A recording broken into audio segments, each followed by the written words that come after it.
মতুয়াকে ওসব না, হবে তো হবে, কাদার মধ্যে হবে, কথা কইও। এই যে শটের উপর দিয়ে বসে পড়ছে, ফাঁসা ভিজে যাবে তাও বসে থাকবে, এই তো মতুয়ারা। বিধিমার্গ নাই, সব শেষ, যেখানে শুধু প্রেমের আমদানি। নইলে ওড়াকান্দি যখন মতুয়ারা যায়, ঠাকুর বাড়ি মতুয়ারা যায়, রাস্তার উপর দিয়ে কাঁচা কাঁচা ঘু, তার উপর দিয়ে গড়াগড়ি যাচ্ছে, ঠিক তো নাকি? কাঁচা ঘুর মধ্যে গড়াগড়ি যাচ্ছে, কাদার মধ্যে গড়াগড়ি যাচ্ছে, রৌদ্রের মধ্যে, প্রখর রৌদ্রের তাপে। পাকা রাস্তার পরিস্থিতি এবার কি ছিল? আরে গড়াগড়ি দেখছে। কারো মনে আছে নাকি যে পাকা রাস্তা গরম? আপনি এখনকার সময় জানতো একটু হেঁটে যাবেন, কয় জোড়া স্যান্ডেল পরতে হবে, ঠিক নাই? কিন্তু ওই মুহূর্তে যখন ডঙ্কা বাজছে, কাশি বাজছে, তখন আর ওই পাকা রাস্তার ধার ধারে না, ওর মধ্যে দোলায় পড়ে গড়াগড়ি যাচ্ছে। তখন কি এরা বিধিমার্গের ঊর্ধ্বে, তখন হরিনামের ধ্বনি দিয়ে সব একাকার হয়ে যাচ্ছে। বোঝে কথা খুশি না কেন? বাবা জয় জয় পূর্ণ ব্রহ্ম শ্রী শ্রী হরি চাঁদ ব্রহ্মানন্দে। একবার হরি হরি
সকলে যাই, সবে মিলে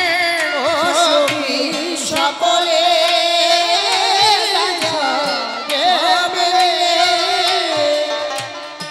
ও সখী সকলে যাই, সবে মিলে সখী সকলে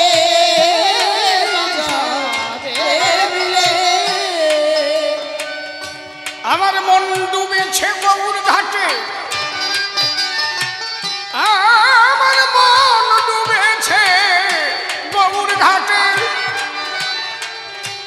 আমার মন ডুবেছে গৌর ঘাটে, প্রেম বন্যার হিল্লোলে। গৌর ঘাটে আয় তোরে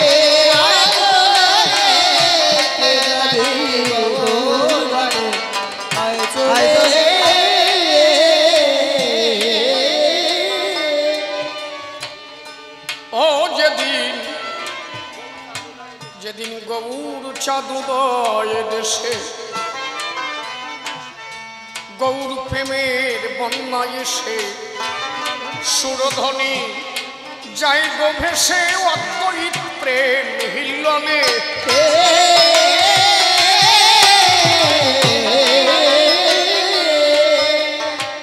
যেদিন গৌর যেদিন গৌর চাঁদ উদয় দেশে, গৌর প্রেমের বন্যায় এসে, সুরধ্বনি যায় গো ভেসে, অদ্বৈত প্রেম হিল্লোলে।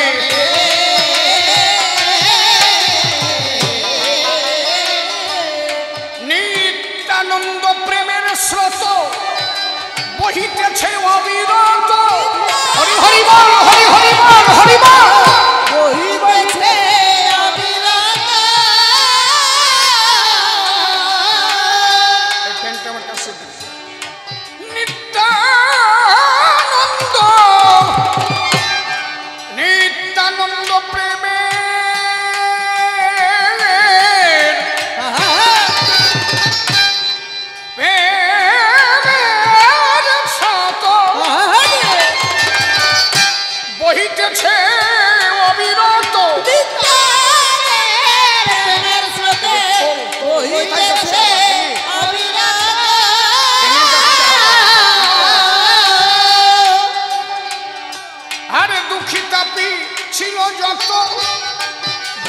কবিতা পিছিল যত ভাষাইল এক কালে যাবে গৌর ঘাটে আয় চলে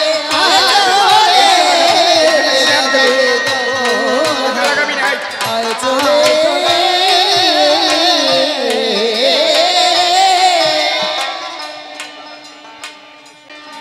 আরে ডুবু ডুবু হয় অম্বিকা নবদ্বীপ আদি এক শাখা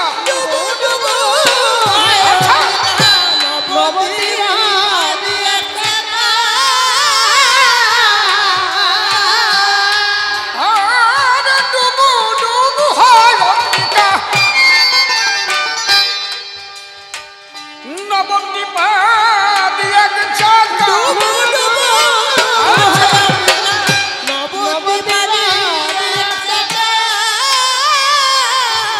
বলি আর কারো নয় লেখা জোখা আর কারো নয় লেখা জোখা পাথারে সাঁতার খেলে যাবে গৌর ঘাটে হরি হরি বল। আয় চলে আয় চলে যাবে গৌর ঘাটে আয় চলে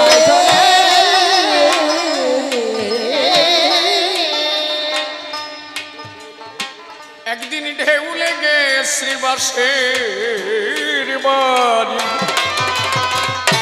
উঠল তোফান মটকা পুরি শ্রীবাসের শাশুড়ি বুড়ি তোরা সে পালায় ডোলে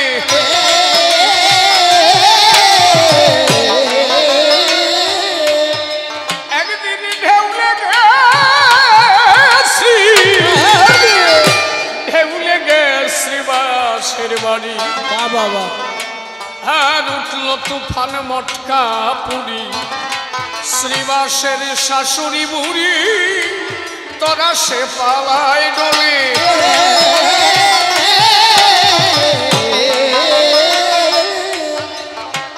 ওরে পলায়ে কি বাঁচতে পারে ডুবালো জগামা ধারে হরি হরি বল হরি হরি বল হরি বল হরি বল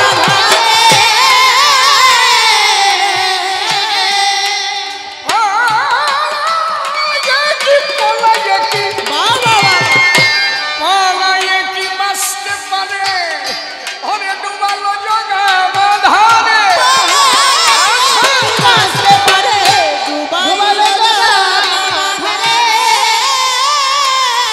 একটাকে বুড়ি লাগে কোথাকার হ্যাঁ বুড়ি লাগে কোথাকারে বুড়ি লাগে কোথাকারে তারে প্রেম বললাই ভাষাবে যাবে গৌর ঘাটে আয় চলে আয় চলে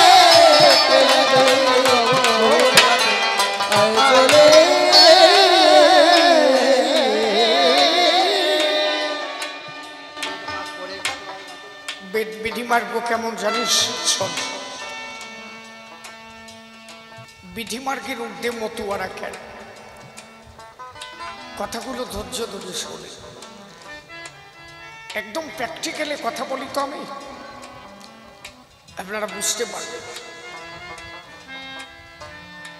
কোনো বাড়িতে কোনো একজন মানুষ মনে করে কোনো একটা সমস্যা হল তার স্ত্রী তার সমস্যার কথা ভেবে স্বামীকে খুব ভালোবাসে স্বামীকে খুব ভালোবাসে হঠাৎ করে খবর এলো যে তার আপন মানুষ আর বেশি দিন থাকবে না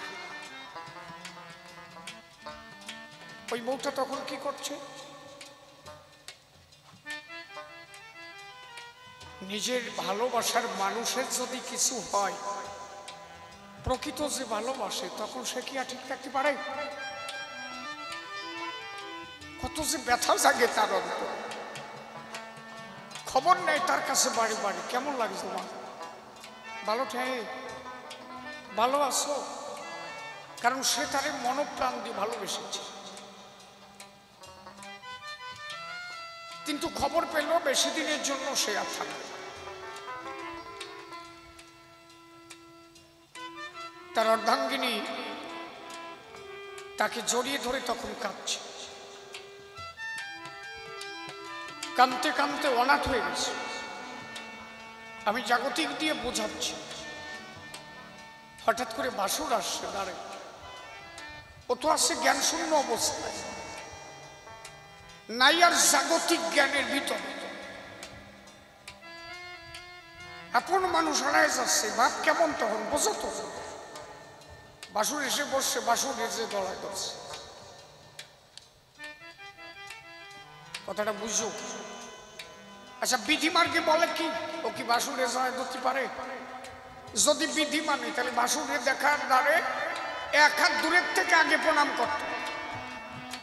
কেউ বাসুরের পায়ে স্পর্শ আগে কিন্তু করত না, কি দাদা ঠিক না? ওর তখন লক্ষ্য নাই, কেন? ও তখন জাগতিক জ্ঞানই নাই। ওইটা যে ভাসুর এই ভাবনাটা নাই, তার শুধু ভাবনা কি আমার আপন মানুষ হারায় যাবে। এই যে যে আপন মানুষ হারানো বিরহ বেদনায়, তখন ও যে ভাসুর এই লক্ষ্য নাই, ভাসুরকে যে জড়ায় ধরে কাঁদতেছে। তার মানে কি তখন তার কাছে বিধিমার্গ ভেঙে গেছে, সে আর কিছু মানছে না, কারণ তখন তার প্রেমের ভাব প্রকট আকার ধারণ করেছে। মতুয়া যারা প্রেমিক তারা, এটা আমি জাগতিক দিয়ে বোঝালাম। তাহলে যারা মতুয়ারা তারা প্রেমিক, তারা প্রেম ছাড়া আর কিছু বোঝে না। তো যখন হরি বিহানে কোন ভক্তের চোখের জল ঝরে, প্রেমের ঘরে একবার পৌঁছায়, তখন তারা জাগতিক জ্ঞান থাকে না, অজ্ঞান যাবে, সজ্ঞান যাবে, বাহ্য জ্ঞান তোর বইয়ে রবে। এই দশা তোর যখন হবে চিদানন্দে উঠবে নিশান, তখন তারা জাগতিক জ্ঞান থাকে না, বিধিমার্গ থাকে না, একাকার ঘুরে তখন হরি নামে প্রেমে পাগল হয়ে যায়।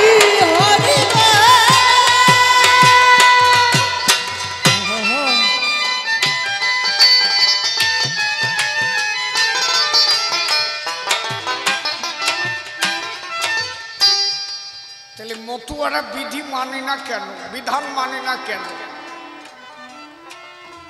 শুধু মতুয়ারা তা না, প্রকৃত বৈষ্ণব যদি কেউ একবার হয়, সেটা হাজারের মধ্যে দুটি একটা পাওয়া যায়। মহাপ্রভুর পূর্ণ ভাবধারা, তার কাছে কোনো সুস্মার্গ থাকবে না। মহাপ্রভু নিজে প্রকাশ করেছেন, আরে সুচ সুচ কিসের মালা, কি বা কিসে ধরি, একত্রিত সমস্ত জাতি নিয়ে হরিনাম করেছে। কোথাকার বিধিমার্গ? বিধিমার্গের কথা কও, আর ও সাথা তো দূরের কথা।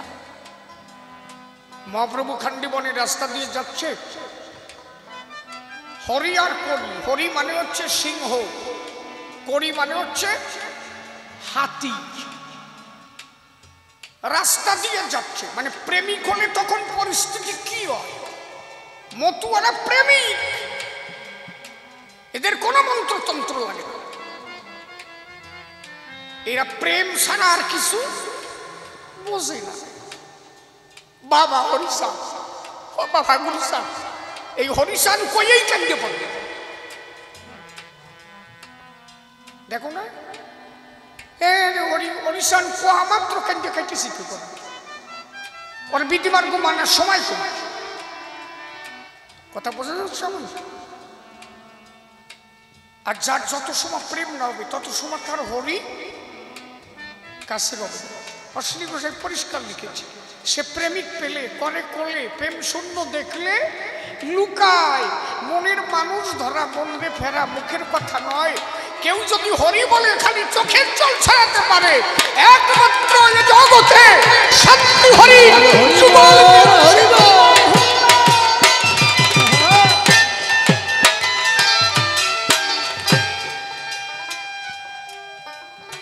মহাপ্রভুর পূর্ণ ভাব বোঝো। এই ভাবটা যদি মতুয়ারা বুঝতো, এই বৈষ্ণবরা বুঝতো, তাহলে মতুয়াকে নিন্দা করে, ওরা আগে আগে মতুয়া হতো, সব সব বইটা কি মতুয়া হতো যদি মতুয়াদের ভাবটা বুঝতে পারত। বোঝে কয়, খালি একটু বোঝো।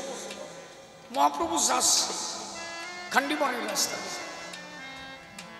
সিংহ শুয়ে রয়েছে, হাতি রাস্তার পরে বসে আছে। মহাপ্রভুর পদস্পর্শে পিছন থেকে বলভদ্র মহাপ্রভুকে বলছে, আপনি আর একটু এগোবেন না, সামনে কিন্তু সিংহ, সামনে কিন্তু বাঘ, সামনে হাতি, আপনি যদি আর একটু এগিয়ে যান না, ওরা কিন্তু আপনাকে খেয়ে নেবে। কে কার কথা শুনে? মহাপ্রভু তো হরিনাম করতে করতে অঝর ঝরে চোখের জল ঝরাতে ঝরাতে রওনা দিয়েছে। ওই যে বউটা যেমন বাসুর চেনে নাই, প্রেমের ঠেলায়, মতুয়ারা যেমন পাকা রাস্তায় চলেন ঠান্ডা গরম মানে নাই, মতুয়ারা যেমন কাঁচা ঘুর মধ্যে গড়াগড়ি দিচ্ছে, ওরা কাঁচা ঘুনা সেই ভাবনা নাই। মহাপ্রভু তেমনি হরিনাম করতে করতে এগিয়ে যাচ্ছে, ওটা যে বনের হিংস্র পশু এই ভাবনা মহাপ্রভুর মধ্যে নাই। হরিবোল হরিবোল হরিবোল করতে করতে যখন মহাপ্রভু হাতির গায়ে স্পর্শ করেছে, সিংহের গায়ে পদস্পর্শ করেছে, হাতির গলা ধরে করি, এই হরির গলা ধরে করি। হাতি তখন ডাক দিয়ে বলছে সিংহের কাছে, আয় আয় রে, এমন দিন কি আর হয়, দেখ হাতি, বনের হিংস্র পশু হাতি সিংহকে বলছে, আয় দেখ স্বয়ং ভগবান এসে তোরে আমার চরণ পরশ দান করেছে, আর কিসের ভয় আছে, আয় আমরা দুইজন প্রেমানন্দে হরি বলে হরি হরি হরি।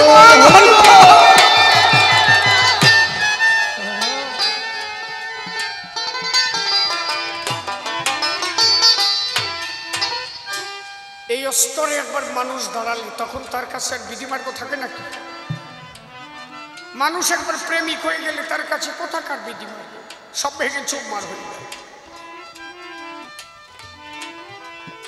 কিছু কিছু বৈরাগীর মধ্যে বেতাল না, এটা শুয়ে না, এটা ধরিয়ে না, কি বাবু সাতা ওই মহাপ্রভু করছে না, পাইছে। এত সুষমার্গ যদি ভাষার মধ্যে এত ঘন ঘন স্নান করলে যদি ভগবান পাওয়া যেত, একটা কথার জবাব একটা বৈরাগী আমার সামনে দাও। রোহিদাসের চামড়ার ভিতরে গঙ্গা গেল কেন? জবাব আছে? 15 বার স্নান করবা, 20 বার স্নান করবা, তারপরে গঙ্গা জল নিয়ে কুরুপ দাও, কি বাবু? অশ্বিনী গোসাই পরিষ্কার বলেছে, যার চরিত্র পবিত্র হৃদয় সদা প্রেমানন্দে ভাসে এ মহাদেশে তার অভাব কিছু। হ্যাঁ, তাহলে তোমরা এই যে সিটো সিটি করিয়ে শুদ্ধ হওয়া যায় নাকি? এত জল সিটোয়ে শুদ্ধ হওয়া যায় না। তাই যদি হতো তাহলে চামড়া কাঠায় গঙ্গা আবির্ভূত হতো না। এই জন্য মতুয়ারা এত সুস্মার্গের মধ্যে নাই।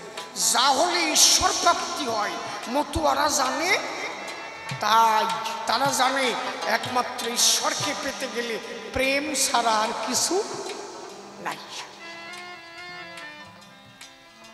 একটা লোক পায়খানার মধ্যে পড়ে গেল, পায়খানার মধ্যে পড়ে গেল, হে গোবিন্দ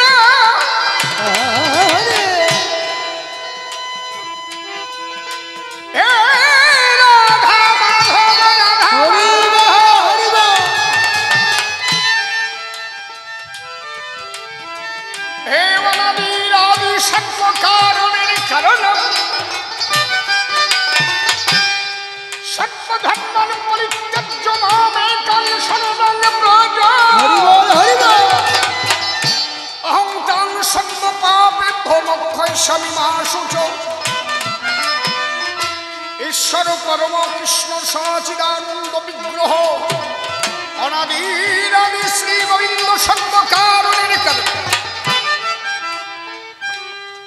হে গোবিন্দ হে গোবিন্দ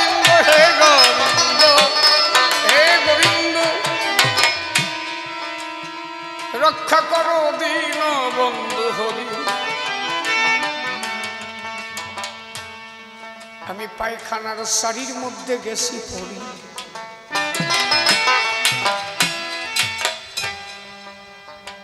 ভক্ত পায়খানার শাড়ির মধ্যে পড়ে চোখের জল ফেলায়। ভগবান কৃষ্ণ কি বাঁচাতে যাবে বলেন দেখি তাই? ভগবানের জায়গা তারা বাঁচাতে যাবে? যাবে কি? ও তো পায়খানার মধ্যে পড়ে গেছে, যাবে না? ভক্ত যদি পায়খানার মধ্যে পড়ে যায় ভগবান যাবে না? কোথাও কও না কেন তাই কর। তাহলে ঘন ডুবও কেন? এই ঘন ডুব তোমাকে আসে করে। পায়খানার মধ্যেও ভগবান যায় যদি ভক্তের প্রেম থাকে। 20 বার স্নান করবা, 30 বার স্নান করবা, ওম গোষ্ঠী কুরুথাই কি ও সাতা প্রেমের কিছু নাই। এই জন্য মীরাবাই বলেছে একমাত্র ঈশ্বর প্রাপ্তি হতে গেলে প্রেম ছাড়া আর কিছু হয়। আপনি এ পর্যন্ত দেখান তো এই মতুয়াদের ভাবাদর্শ ছাড়া কে ভগবান পাইছে?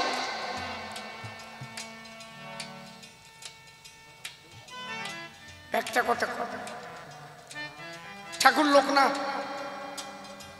সাধনা করতে হিমালয়ের পাদদেশে বনের ভিতরে শ্মশানে, আমার হীরামন শ্মশানে যে সাধনা করছে, বাবা পাগলা শ্মশানে বসে আছে, তৈলঙ্গ স্বামী শ্মশানে, বাবা খেপা শ্মশানে।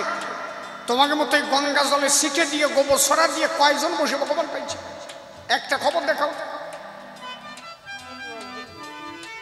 যারা যারা ভগবান পেয়েছে গভীর অরণ্যের ভিতরে, শ্মশানে, বাগানে, সেখানে গোবর সরা কেটা দিছে? একমাত্র তারা ঈশ্বর পেয়েছিল নিজের সৎ চরিত্র এবং প্রেমের দ্বারায়। তোমার সেদিকে নাই কামাই আর খালি ওই কি? আমার কথা বোঝা যাচ্ছে? এই জন্য হরিচাঁদ ঠাকুর পরিষ্কার বলছে কি, সত্যবাদী জিতেন্দ্রীয় হইবেন যাই, না থাকুক ক্রিয়াকর্ম হরিতুল্য, কিচ্ছু করতে হবে না। লয়ে নিজ নারী ব্রহ্মচারী সচ্চরিত্র রবে, হাতে কাম মুখী নাম সদা সত্য কথা কবে, পরপতি পরসতী কবু না স্পর্শিবে, তুমি না ডাকিলে হরি তোমারে ডাকি। একেবারে বেজাল মিটে গেল। বেজাল আছে? পরিষ্কার কথা, নাই কোনো জাতাজাতি, সব একাকার। কে ছোট কে বড়, মানুষকে অবহেলা করে কোনো ধর্ম হতে পারে কি? আপনার পাশে ওই যে ছেলেটা, আপনি যে ছেলেটার জন্ম দিয়েছেন, ও ছেলেটাকে আপনি চেনেন? কে ও? ওই যে ওইতে উঠে ওই জাটা দিল সলডারে নিয়ে, কি আরাম পাইছে সল কোলে নিয়ে। ও সলডা যে কেটা ওর কাছে শোনো দি, ও চেনে নাকি? ও চেনে না, ও কথা তোরে কইনি, মানে তুই তো ছেলেদের চিনিস কিনা তাই করা। শুধু ওই দেহটার জন্ম ও আর ওর স্ত্রী দিয়েছে। ওর ভিতরে যে কথা কয় তারে জন্মাইছে কেনা? শিশিরের জন্ম দিয়েছে তার মা আর বাবা। দেহটা, আত্মা জন্ম দেওয়ার ক্ষমতা মা বাবার নাই। তাই যদি হতো তাহলে সত্যি একটা ঘটনা কহি শোনো দিয়ামন। কবিরাজপুর গানে গেল আমার সীতারক সরণ। গোসাই কি চলে যায় নাকি? গোসাই বাড়ি যাচ্ছে নাকি? বাড়ি যাচ্ছ নাকি বাবা? আচ্ছা আচ্ছা ঠিক আছে, তোমার মতো ভক্ত দরকার, সরল মানুষ। ভগবান তোরা পায় সরল, ওদের মধ্যে কোনো চালাকি নাই। আমরা তো শয়তান বক্তাত হয়ে গেছি। হ্যাঁ কি ঠিক না দাদা? ওটা সরল মানুষ, ভালো মানুষ। বাহ, অশ্বিনী গোসাই লেখছে না, বধিরন্ধ বোবার স্বভাব ধর, তবে অধর ধরা পড়বে ধরা, তারে ধরার মতো। ওরা হচ্ছে তাই, ওকে মধ্যে কোনো টক ঝক নাই। ওই ছেলে যেন একদিন ঈশ্বর প্রাপ্তি হয়। প্রেমানন্দে মদন হরি হরি বল, হরি বল,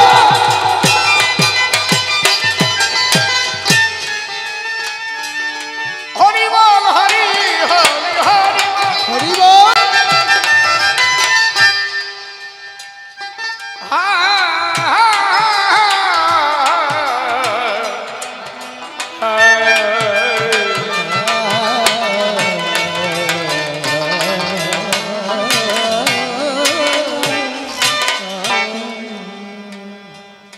কবিরাজপুর কবি গানে তারক আমার গেল। গানে যাওয়ার আগে বাবা হরিচাঁদের কাছে প্রণাম করিল। শোনো বাবা, গানে যাব অন্তরে যে ভয়, বিপক্ষের কবি আর বিদগ্ধ পণ্ডিত হয়, তার সাথে যদি আমি গানে হেরে যাই, নাকসুল কাটা যাবে আমার, আমি করি কি উপায় আসত। বাবা হরিচাঁদ বলে, তোর কোনো ভয় নাই, তোর কাছাকাছি থাকবো ভাবি, মনে রাখিস ভাই। তুই যা, আমি থাকবা নি। সাহস নিয়ে তারক আমার গানে রওনা দিল। আসরে উঠিয়া যখন গান গাহিতেছিল, কাঙ্গাইয়ে নামে ছোট্ট ছেলে আসে গানের আসরে। বাবার হাত ধরে গান শুনতে বসে আছে চুপ করে। তারক আমার গায়ে কবি গান, ওই কাঙালিয়ে বাচ্চা ছেলে ও বারে বারে ও বাবার কাছে তখন ডেকে বলে, বাবা দেখো যে লোকটা গান গায়, ওনার কাঁধের পরে কি যেন কথা বলে চিকুন চিকুন সুরে। ওই বাচ্চা ছেলে যা বলে দেয় ওই গোসাই বলে তাই। উনি কে বাবা তোমার কাছে জানিবার আশায়। কাঙালির বাবা, আরে চুপ কর, আমার তারকের গান শুনতে আসি, তোর ঠেলা শোনা যাবে না। বাবা দেখো, ওই দেখো ওনার কাঁধের পরে দুটো পা বুকের উপর দিয়ে দৌড়ে, কি সুন্দর দেখায় বাবা। আমি কত কত পুতুল দেখেছি, কিন্তু এইরকম পুতুল আমি জীবনে দেখি নাই। বাবা বলে চুপ কর, তারকের গান শুনতে আসে, তোর ঠেলা তো শুনতে পারবো না। ছেলে কি ভুল দেখে নাকি? ছেলে কিন্তু ঠিক দেখছে। বাবা বুঝতে পারছে এর মানে কি। ওনার যে সন্তান, উনি শুধু দেহটা করেছে দান, ওর ভিতরে যে আত্মা কথা কন, ও যে কত জন্মের আগের আত্মা, ও যে কত জন্ম সাধনা করিয়ে এই জন্মে এত তাড়াতাড়ি ও হরিময় জগৎ দর্শন করে। হরিময়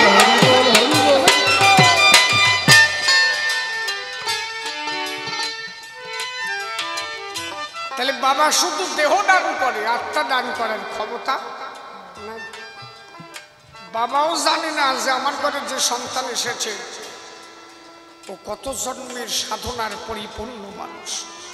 বাবা তো দাবত দেয়, কথা কইস না, কই তুই দেখিস আমি দেখি না, বাড়ি বাড়ি দাবত দেয়। কিন্তু আমার তারও গান গায় আর ও বাড়ি বাড়ি বাবার কাছে কয়। ও ভাবলো বাবা যখন শুনবো না, গোসাই যখন মাঠে যাবে গোসাই নিজে ধর্ম।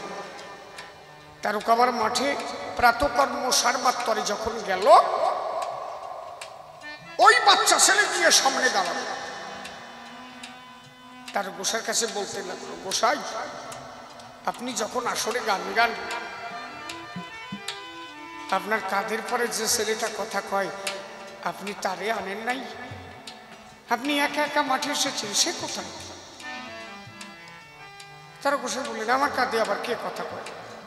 যে না না, সোনালী বর্ণ, সে যে কি অপরূপ জ্যোতির্ময়, ছোট্ট একটা গোপাল মূর্তি, সে যা বলে আপনি তাই বলেন। আমি কত পুতুল দেখেছি, অত সুন্দর রূপ আমি জীবনে দেখিনি। তারকের মনে পড়ে গেল, বাবা তো কথা দিছিল তুই গান গাবি, ভয় নাই, আমি তোর কাছে কাছে থাকবো। তাহলে আমার কাঁধের পরে আমার বাবা আসছিল, কিন্তু আমার সাধনা নাই, আমি দেখতে পারলাম না। এইটুকু বাচ্চা ছেলে, এর কত জন্মের সাধনা যে আমার কাঁধের উপরে আমার ঠাকুরের মূর্তি দর্শন করলো। তারক তখন ওই বাচ্চা ছেলের উচ্চারণে টান টান হয়ে পড়ে গেল, ওর কত জন্মের সাধনা।